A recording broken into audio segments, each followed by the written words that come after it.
spiritual community that we are creating here at Unity. I also want to welcome this morning a very special guest. Our guest speaker today is Reverend Dr. Raymont. I'm sorry, I shouldn't mess up your name when you are our guest speaker. Our guest speaker today is Reverend Dr. Raymont Anderson.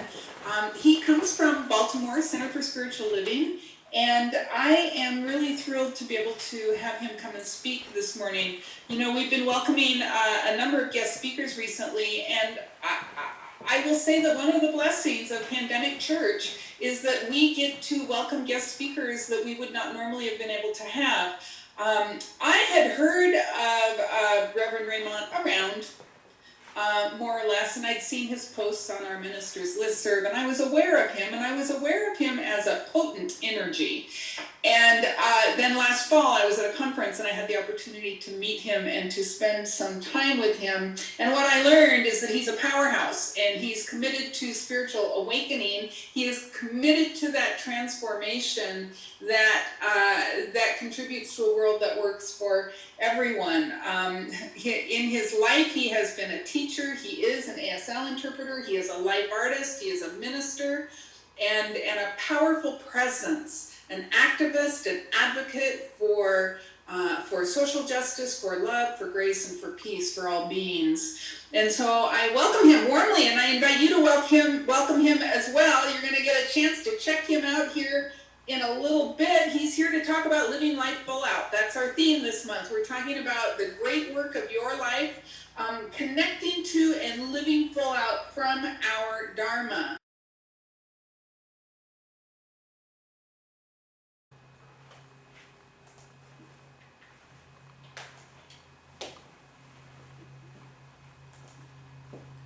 So, where do I begin? Well, we begin at the beginning. First, Reverend Marla, thank you for the invite and opportunity to come share with you all.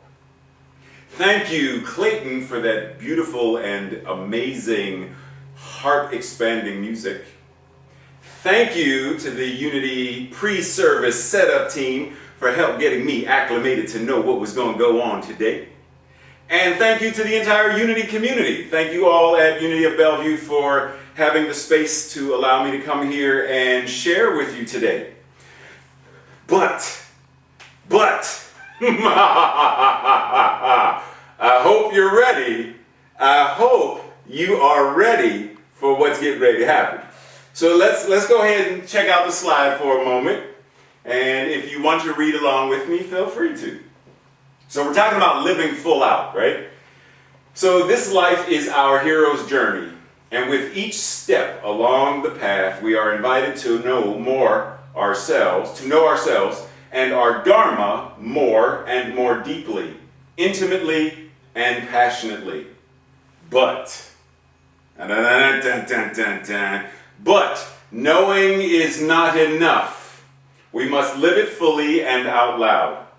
Charles Fillmore said, "I fairly sizzle with zeal and enthusiasm and spring forth with a mighty faith to do the things that ought to be done by me today." So today the invitation is sent, and we're going to dive deeper into this idea of what it means to live fully, live out loud. One of the words that Reverend Marla mentioned specifically during the pre-service setup was this word boldly. Are we ready to actually live and step into what it means to live in a bold, audacious manner? To do as Charles Fillmore said, to sizzle.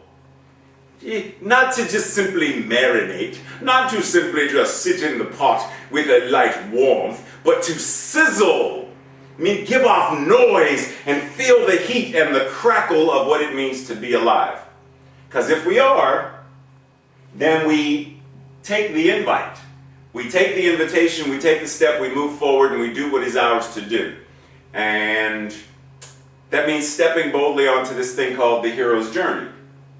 So I'm sure it's something that the vast majority of us are familiar with in one way, shape, or form, whether it's we talk about Harry Potter and his hero's journey, Luke Skywalker and his hero's journey. Doesn't matter, Dorothy and her hero's journey. Doesn't matter whose. the idea as metaphysicians, it's a hero's journey that each and every one of us, in one way, shape, or form, we are on. The interesting thing is, so you start at the very beginning, and then as you get through, you ascend to a higher plane of existence, a higher way of showing up in the world.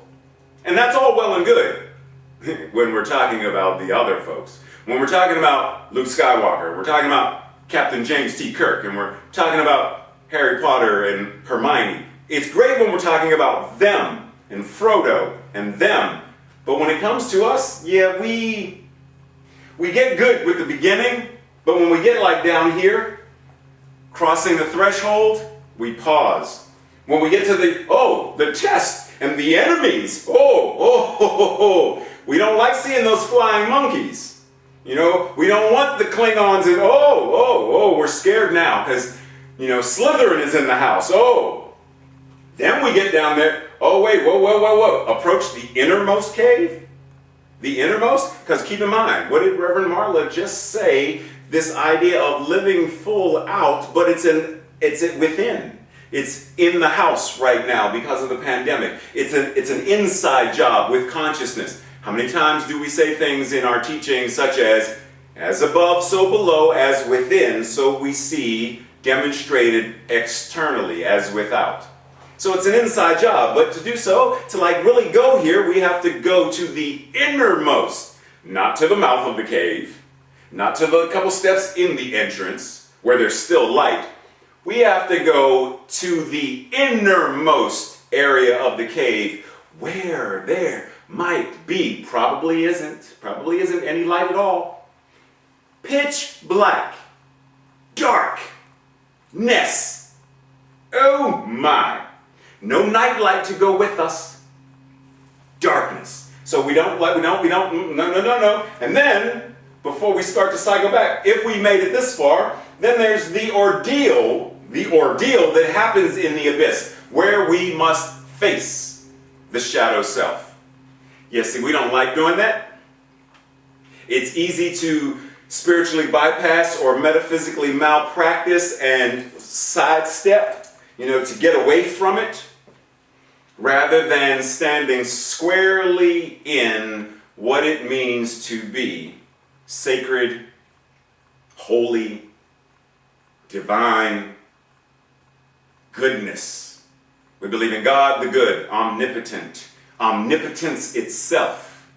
And that which it is goodness.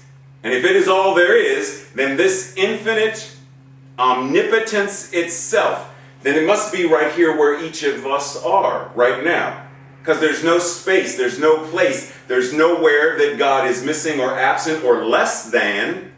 It's not like if you go here to this side of the room, there's a little bit less God. But over here, there's a lot of God. And if you go here, oh my, there's so much God. It's not like that. Right? So we understand that God is a circle whose circumference is nowhere and whose center is everywhere, as Voltaire said. Then God is all there is. And it must be right here, right now, what each of us are. Not just as something in us, not just as something moving with us, not just as something moving through us, but that which it is the totality of all that we are. This guy by the name of Pierre, you may know him, he said that we are spiritual beings having a human experience. True. But check out what the next layer of consciousness with that is we are spiritual beings having a human experience. We are spiritual beings having a spiritual experience that we call human. Everything we do is God doing it. But we block and negate our ability to access that, to come around to the other side, to start to make our way back, to master two worlds, to have a foot in one and a foot in the other, to be not in the world, not of, but to move through it, knowing that what we are is a divine presence, to then come back at a higher plane of existence. Because check this out. Reverend Marla mentioned the idea of service and how many men and women have surrendered their life in this plane of life before life eternal in order to serve. But what happens when we as a globe reach a new layer, new level of consciousness where we understand a world that works for all and there is no more consciousness of war? The paradigm of war is something that our children's children read about in history books, saying, way back when my great-great-great-great-great-grandparents had war as a thing, but how great it is that we have evolved beyond that. And now we are in service to a higher level of consciousness that comes with love and benevolence and joy and peace and unity and oneness. So simply breathing in, knowing that right here and right now, each of us, we are the construction workers on the job to bring this manifestation, this demonstration into being. But we know some folks, right? We know some folks that they're supposed to be over there, hammering stuff in or using the nail gun or sawing something, and they're not, they're asleep on the job. They were supposed to take a 30-minute lunch break and it's already 3 hours, so they probably just went home early. They clocked out instead of being on the job. So we're being invited to be on the job and active on the job, consciously active. But it requires a level of knowing what's holding us back. Like something's going on in our minds, in our hearts, in our family interactions, in our community interactions. Some belief form that I have or hold about how insecure, insufficient, inferior that I am. How, I'm too tall, too short, too fat, too thin, too something, too old, I'm too young, I'm not that enough, I don't have a degree enough, I haven't been trained enough, I can't pray well enough, I don't know how to meditate, I can't meditate well enough, I can't quiet my mind enough, I can't something enough, I'm not enough. And therefore we're held back, we're held down, simply because we've bought into the lie and we believe in it. But what happens when we start with at least a willingness to surrender any belief forms, any paradigms, any old, but my mother told me, but my father told me, but my third grade teacher told me, but I learned this before, or some minister said, or something or other.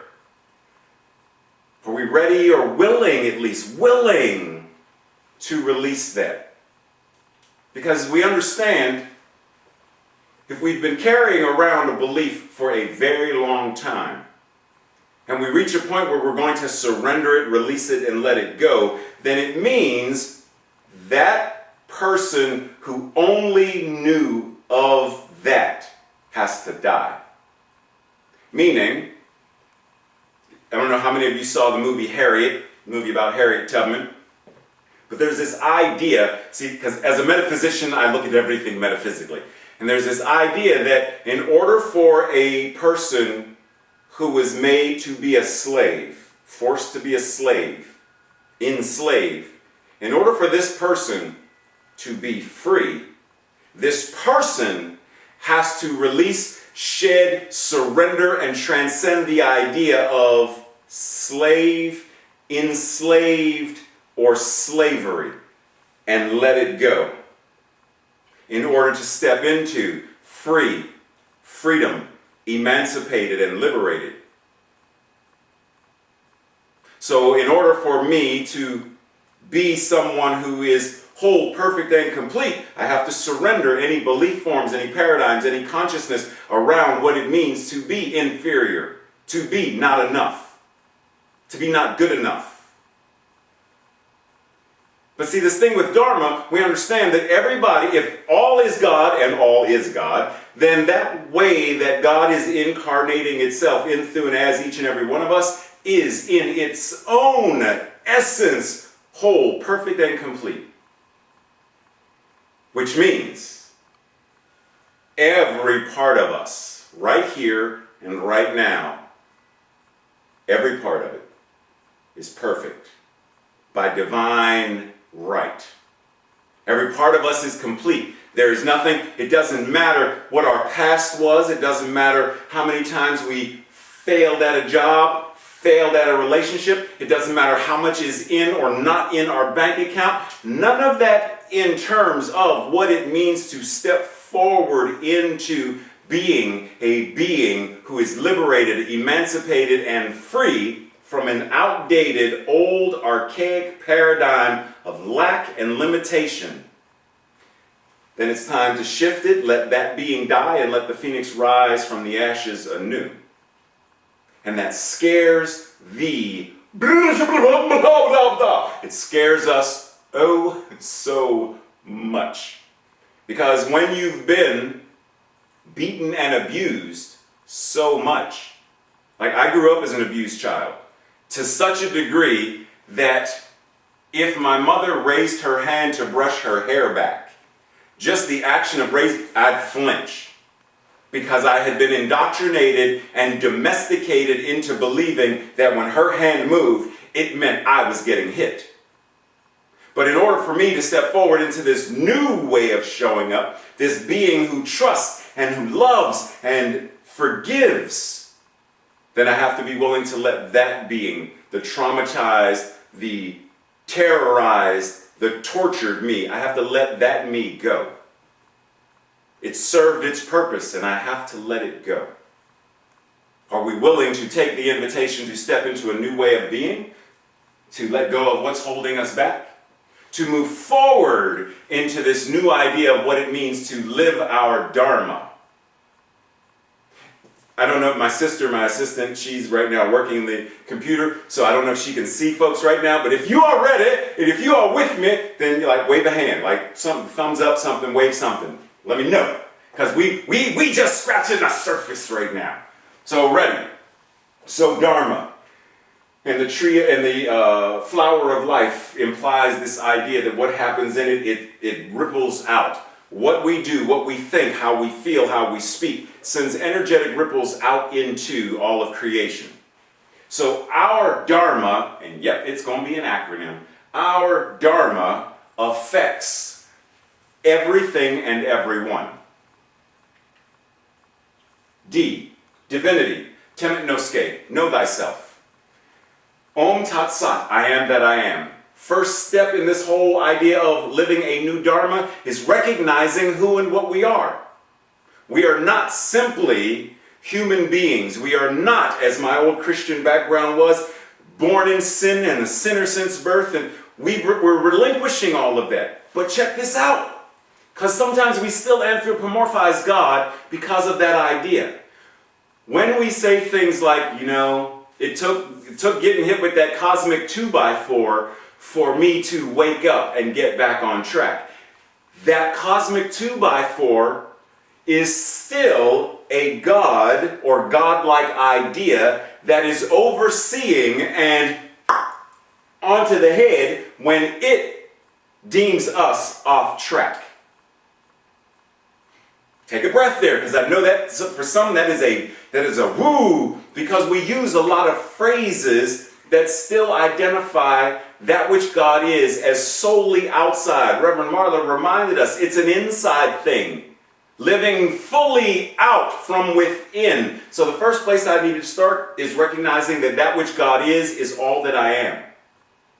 From the top of my head to the soles of my feet, from the surface of my skin, all the way to the deepest particles of atoms, molecules, quantum energy. It's all God. There is no part of me that isn't. I am that I am. And what is true for me must be true for all of you as well, because God is all there is. H. Heal. Yeshua says in the Bible, the Judeo-Christian Bible, physician, heal thyself. We are metaphysicians, so metaphysician, heal thyself. Well, what does that mean? It means do the work. Embrace the totality of all that you are. There are aspects of ourselves we don't like. There are times when I feel my feelings are hurt. One of my 5 sons recently blocked me on Facebook. First he stopped speaking to me for a year, then he unfriended me, then he blocked me on Facebook. And my feelings were hurt. And my first inclination is, Tracy, where's a donut? Where's a donut? Where's a cupcake? Where's some ice cream? Matter of fact, I don't want a cupcake. I want a whole cake. My first place to go when my feelings are hurt, when I feel insulted or criticized or judged, is comfort eating, typically sugar. People don't like admitting that part of themselves, but it is, I can't do anything about it until I recognize that it is something that's there. And then when I recognize it's something that's there, then I can go into what is calling that forth. Where in me am I anchored to a belief or a feeling or a thought that is causing this as the response? Ah, there it is. Then I know how to address it. Or at least I know where it is. I might not know how to address it, but that's why people like Reverend Marla are here. So I can go to her and say, Reverend Marla, pray with me. Help me know what to do with this. Help me transcend it. Help me heal it. Help me move beyond it so that I may walk the walk. It means doing the work. A, awareness. The only God, as Ernest Holmes says, the only God we will ever know personally is the one that we embody. Start embodying. So, for example, when I say, name some of the qualities or attributes we normally would ascribe to God. We say things like love, happiness, joy, peace, wisdom. Recognize that all of those qualities of it are ours as well. Because there is no it and us. There is only the thing itself showing up as us. So everything that it is. So since I mentioned cake, let me talk to you about a cake for a moment. So imagine we have a chocolate cake, oh so delicious. And I take one slice out of the chocolate cake. And I ask you, is this slice the allness of the cake? And your answer is no, it is a slice of the cake. But if I ask you, how much of that slice is all chocolate cake? All of it. Glass of water. Is this all of water? No. But how much of this is all water? We are not the all of God, but all that we are is it. Let's start actively engaging in the practice of being, recognizing it, thinking it, speaking it, feeling it, and then going about our day recognizing, I am sacred, I am holy, I am divine, I am worthy of that which is worthy of praising myself, celebrating myself, honoring myself, simply because I am the infinite I am showing up in human form. R, raison d'être, know where you are going, your reason for being. What is your mission, your vision, your purpose?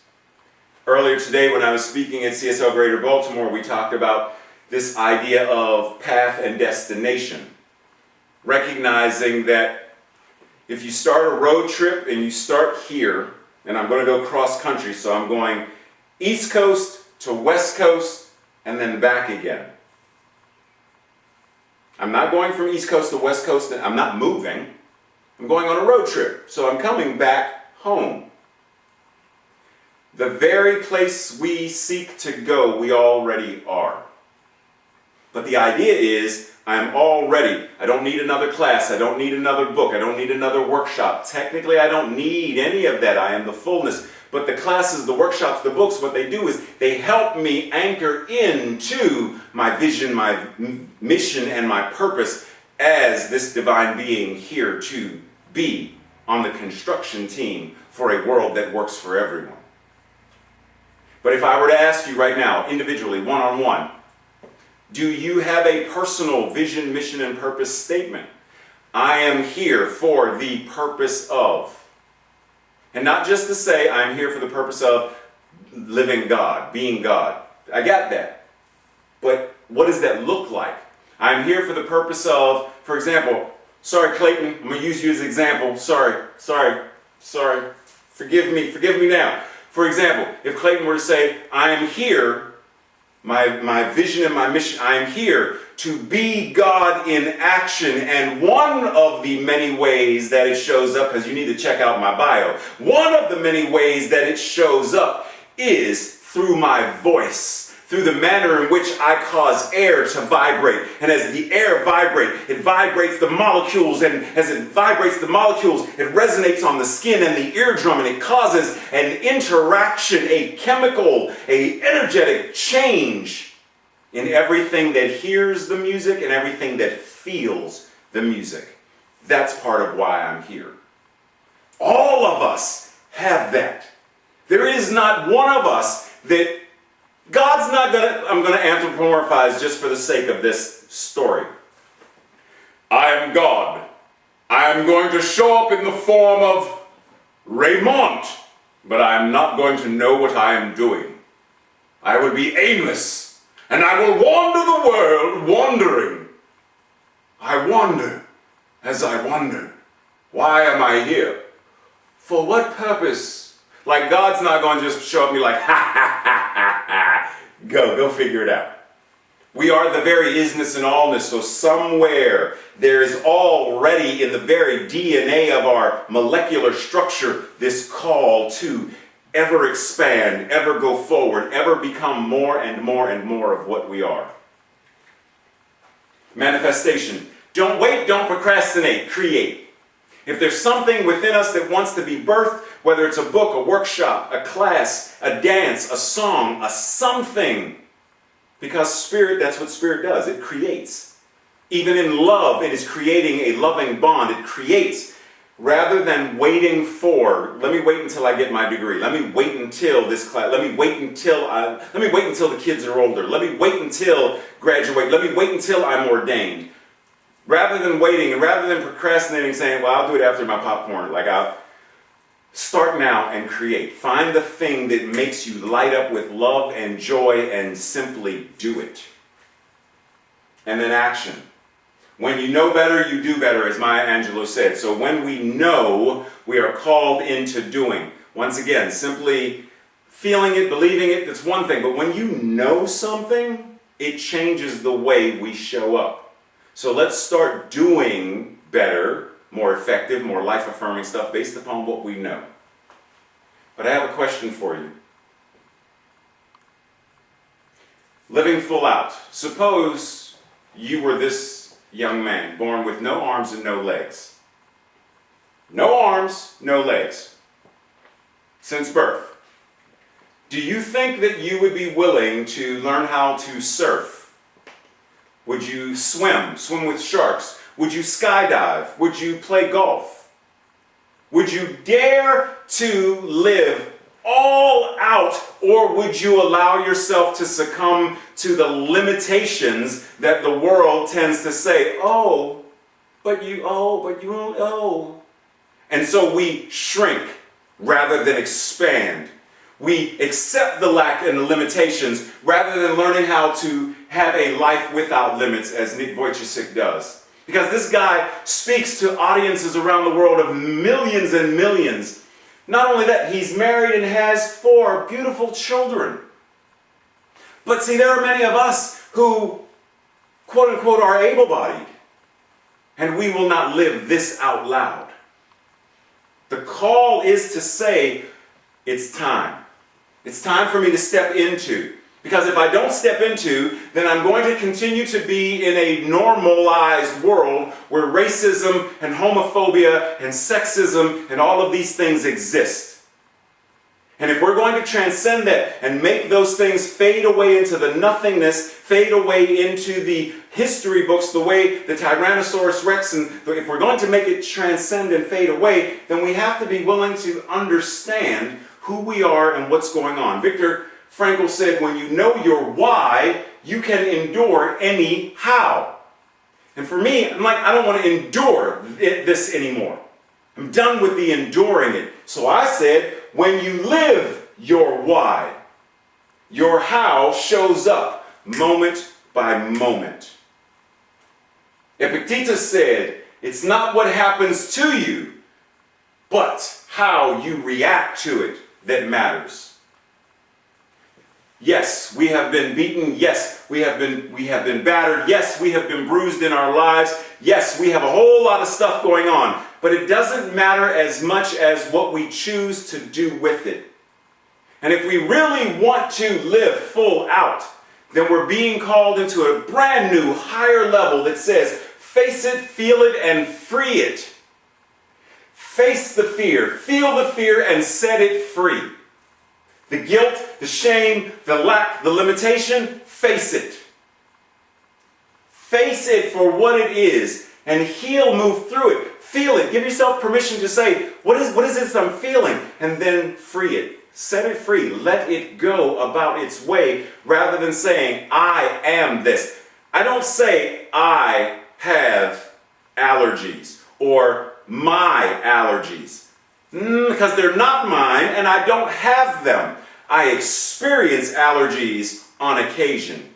It's easier to transcend something when it's but if it's something I have, if it's mine, then it stays with me, right? So it's time to move, feel the flow and move with it. And by changing your thoughts, your words, your feelings, emotions, and actions, by changing them, we change our lives. For example, if I were to ask you, what does being negative mean?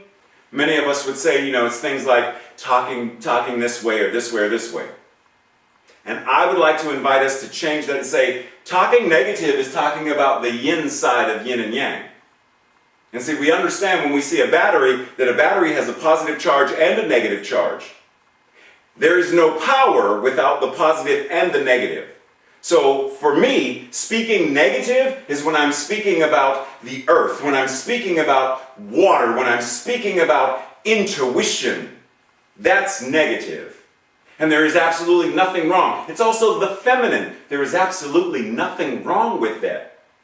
But when we blanket it and say negativity, darkness are things to avoid, we're cutting off this energy. Shift the paradigm, and there is either more life-affirming or less life-affirming. Hate isn't a thing. There is either more love or less love, and those who experience less love tend to respond with this thing called hate. But it's not a thing. But we make it a thing when we blanket our consciousness and our ideas. Back to the hero's journey. Hero's journey says once you go through, you're going to go through it again. And again, and again, and again. This does not end. So you may as well just anchor in and seize the day. Anchor in and carpe diem. Anchor in and just say, this is part of the process of ever-expanding consciousness and evolution.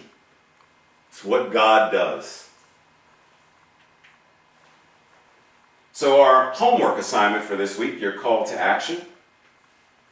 What does it mean, journal about this? What does contemplate and journal? What does it mean for me to live full out? Write a list of when and where I tend to choose to live based upon my limitations. Journal that. When do I do that? What triggers me to do that? Jot it down. And then what spiritual practices do I currently use, or could I use more frequently, more deeply, that nurture, strengthen, and develop my ability to traverse the hero's journey that is my life? And lastly, what 3 things will I do this week? What 3 things will I do this week to more fully live out loud, to more fully live boldly, to more fully live audaciously, to more fully live in a manner that says carpe diem, seize the day, carpe diem, I am that I am, and I love, and I am love, and I am loving, and I am creative, more and more and more. So let's anchor in as we close with a prayer. Anchoring in and breathing, simply allowing this breath to flow. Recognizing that this body is intelligent enough to breathe itself. We don't worry about where the next breath is going to come from. We don't worry about holding and hoarding the breath. We don't worry about where the last breath went. We simply breathe. Breathe in this moment. And ultimately what we are doing is recognizing that this breath, it is spirit, it is God, it is the force, it is the universe itself, breathing itself as us right now. and recognizing that it is breathing itself as us right now, then all that God is, all that Spirit is here, present, breathing itself, living itself, being itself in, through, and as each and every one of us, every moment, every breath, every thought, every word, every feeling, and every action. It is God. And so we breathe. We breathe with this recognition. We breathe with this willingness. We breathe with this conviction to expand, to boldly go where we may have thought we couldn't go before, to boldly go, to boldly step forward, to be in service for a world that works for all, to be in service for a world of peace, to be in service where we know I am not the only one who imagines and who dreams of a world that works for all, to boldly step into, to live from this place of recognition and awareness, of unity and of oneness, knowing that every person we meet, the face of God. Every person we hear and everyone who hears us, the very voice of God. Everyone who touches us and everyone whom we touch feels the very love and energy of God. And we breathe, and we recognize, and we stand in gratitude. Recognizing this and surrendering this into the law of action, knowing that it is already fully formed and functioning in the mind of God, I simply stand and recognize and witness the marvelous life right here and right now as it demonstrates in, through, and as each and every one of us. Declaring this together as a beloved community, we say together, Amen, and so it is.